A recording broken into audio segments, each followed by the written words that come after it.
பெரும் அதிர்வலைகளை ஏற்படுத்தியிருக்கும் கோவை கல்லூரி மாணவர் கொலை சம்பவம் தொடர்பாக மேலும் 3 மாணவர்களை போலீசார் கைது செய்திருக்கின்றனர் என்ற தகவலை முக்கிய செய்தியாக பார்க்கிறோம். கூடுதல் விவரங்களோடு இணைகிறார் எமது செய்தியாளர் கார்த்திக்.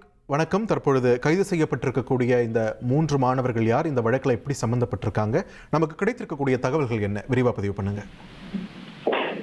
வணக்கம். கோவை மாவட்டம் தனியார் கல்லூரி பொறியியல் கல்லூரி மாணவர் அமுதன் கொலை வழக்கு பாத்தீங்கன்னா போலீசார் பல்வேறு நடவடிக்கைகளை மேற்கொண்டு வராங்க. இந்த வழக்குல ஏற்கனவே 17 வயது சிறுவன் உட்பட 6 பேரை போலீசார் கைது செஞ்சிருக்காங்க.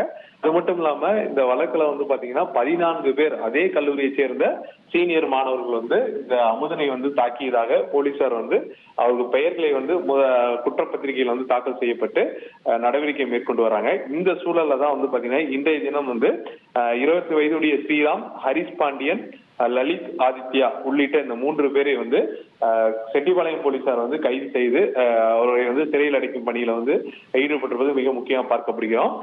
தனியார் கல்லூரியில சீனியர் ஜூனியர் மாணவர்களுக்கு ஏற்பட்ட பிரச்சனை காரணமாக இந்த அமுதன் என்ற மாணவரை 20க்கும் மேற்பட்டவர் கொடூரமாக தாக்கியதுல அவர் உயிரிழந்திருக்கார் என்ற முதற்கட்ட தகவல் வெளியாகி போலீசார் விசாரணை மேற்கொண்டு வந்த சூழல்ல இதுவரைக்கும் 9 பேர், அதாவது 17 வயது சிறுவன் மற்றும் 8 பேர் மாணவர்கள் என 9 பேர் கைது செஞ்சிருக்காங்க.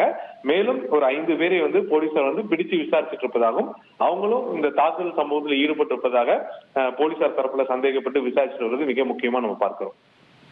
நன்றி கார்த்திக், உங்கள் விரிவான தகவல்களுக்கு. இனி செல்லும் இடமெல்லாம் செய்தி. தந்தி டிவியின் வாட்ஸ்அப் சேனலை ஃபாலோ பண்ணினா செல்ல இருக்கும் இடமெல்லாம் செய்தி. இதோ QR கோட் இப்பவே ஸ்கேன் பண்ணுங்க, ஃபாலோ பண்ணுங்க.